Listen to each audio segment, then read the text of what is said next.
সোনালি, কি রান্না করছো? আজকে মুড়ি ঘন্ট রান্না করছি। মুড়ি ঘন্ট? বাহ, দারুণ। বন্ধুদের দেখাও কিভাবে রান্না করছো। মুড়ি ঘন্ট বানাতে অলমোস্ট সবাই জানে, কিন্তু তাও আমি আমার মতো করে করছি। তোমরা দেখো, যদি ভালো লাগে তাহলে করে দেখো। প্রথমে আমি আলু আর মাছের মাথা ভেজে নিয়েছি। তারপর তেল গরম হওয়ার সঙ্গে সঙ্গে তেজপাতা আর গরম মশলা ফোড়নে দিয়ে দিলাম। এটা একটু ভাজা ভাজা হলে পরে তারপরে কুচনো পেঁয়াজ দিচ্ছি। পেঁয়াজটা একটু বেশি করেই দিতে হবে।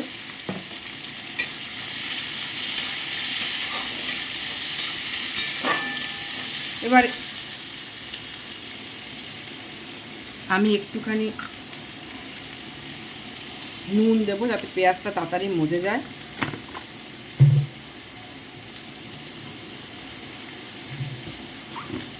অল্প একটু চিনি দিয়ে দিলাম যাতে কালারটা ভালো হয়। এবার আমি পেঁয়াজটা ভালো করে লাল করে ভাজবো।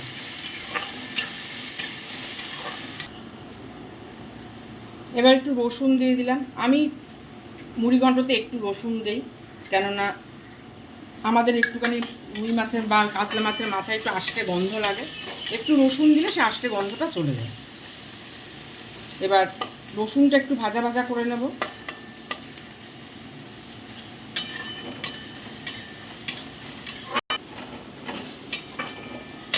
এবার টমেটো দিয়ে দেবো। টমেটো একটু ভাজা ভাজা করে নেব।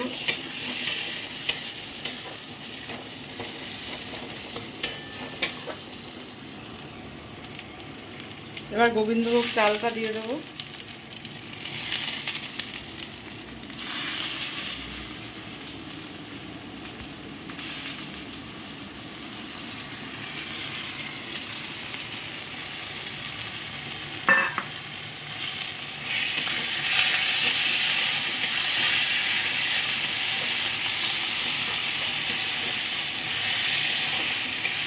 তারপরে একটুখানি হলুদ দেবো এর মধ্যে।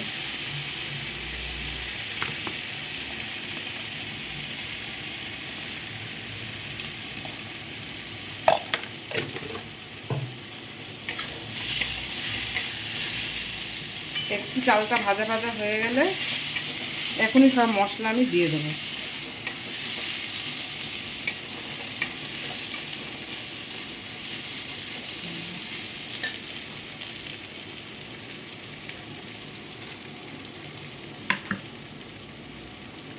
জিরে বাটা, আদা বাটা 2 চামচ,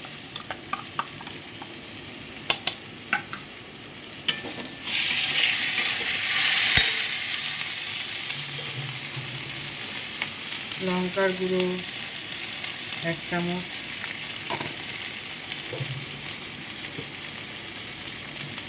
নুন 1 চামচ আর একটু দিলাম। হলুদটা আগেই দিয়ে দিয়েছি। এবার এইটা দিয়ে ভালো করে একটুখানি কষিয়ে নেব।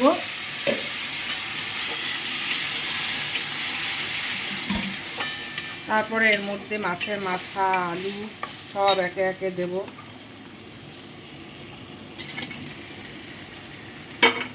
দিয়ে সব একসাথে ভালো করে কষাবো।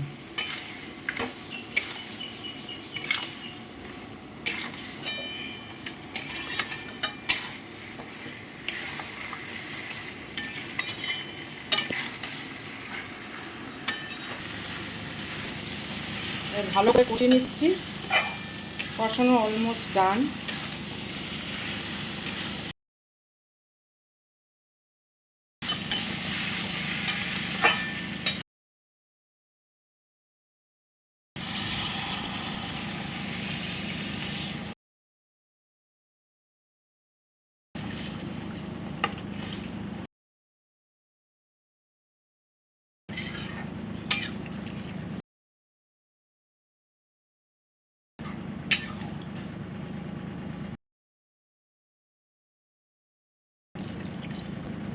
একটু জল দিয়ে দিচ্ছি পরিমাণ মতো।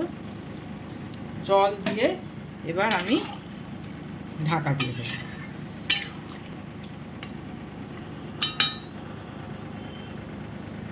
এবার আমি ঢাকা দিয়ে দিলাম।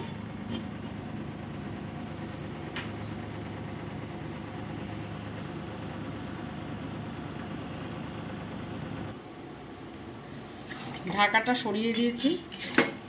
এখন পুরো হয়ে গেছে, চালও সেদ্ধ হয়ে গেছে, আলুও সেদ্ধ হয়ে গেছে। আমরা মুড়ি ঘন্টটা একটু এরকম মাখা মাখাই খাই, ওই জন্য আমি এরকম করেছি। কেউ যদি একটু ঝোল ঝোল রাখবেন মনে করেন তাহলে রাখতে পারেন। এবার নামাবার আগে আমি একটুখানি 1 চামচ আর 1/2 চামচ একটু ঘি দিয়ে দিলাম। আহ, কি সুন্দর গন্ধ, স্বাদে গন্ধে ভরপুর একদম মুড়ি ঘন্ট। এবার আমি এটা নামিয়ে ফেলব।